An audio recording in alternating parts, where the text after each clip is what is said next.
Razer put out a new Blade Pro laptop. I think we're going to get it.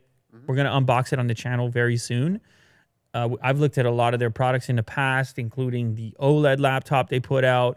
I mean, just interested in the Blade in general. As far as gaming laptops are concerned, it's kind of the thinnest and lightest. And of course, they made the play recently into the sort of workstation laptop territory with some of the studio stuff that was going on.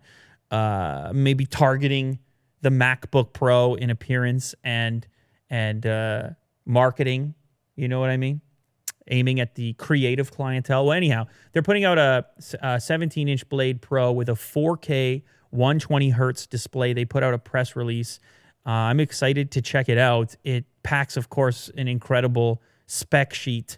4K UHD 120 hertz, i7-9750H processor, GeForce graphics up to RTX 2080 plus 1 terabyte SSD. I mean, it's obviously a powerhouse laptop.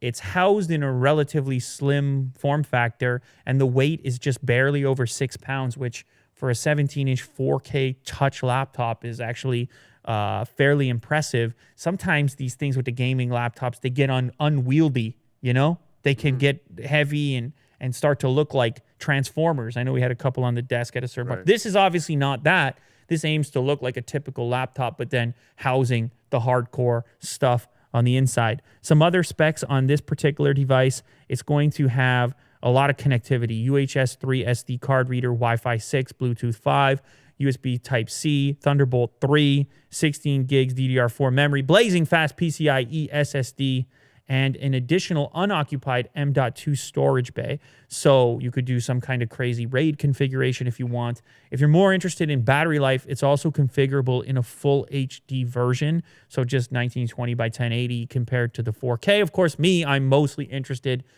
in the resolution. Particularly, you know, Will, we talked in the past about editing thumbnails and things like that. Like having the extra resolution can actually pay off at some extreme zoom levels when you're trying to edit an image or do some precision work, so that can actually pay off. The pricing starts at an incredibly hefty $3,699 plus 99 cents USD. So it's not going to be for everyone. It's a serious price tag for a serious laptop.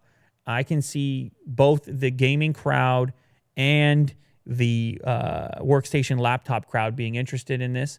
I'm curious to check out the keyboard, the sound, the trackpad, and of course the display as well, which are interesting to me. So it is on the way. It was just, I mean, this press release, it's really hot. It was Monday, so it's coming really quick. I'm glad to see that some brands are still interested in making 17-inch laptops.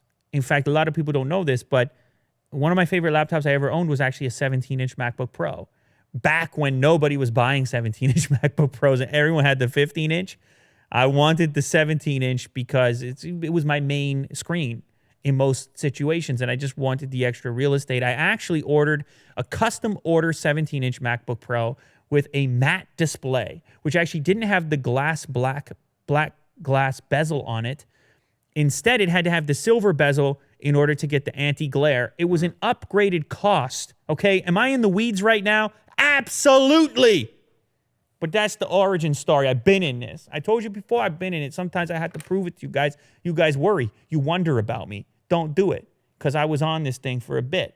So anyhow, 17, maybe I just got a thing for 17-inch laptops, particularly when they can remain relatively thin and light. And that's what they did here with, of course, an incredible array of I/O. So I'm checking it out. Keep it locked. Now let's talk about robots.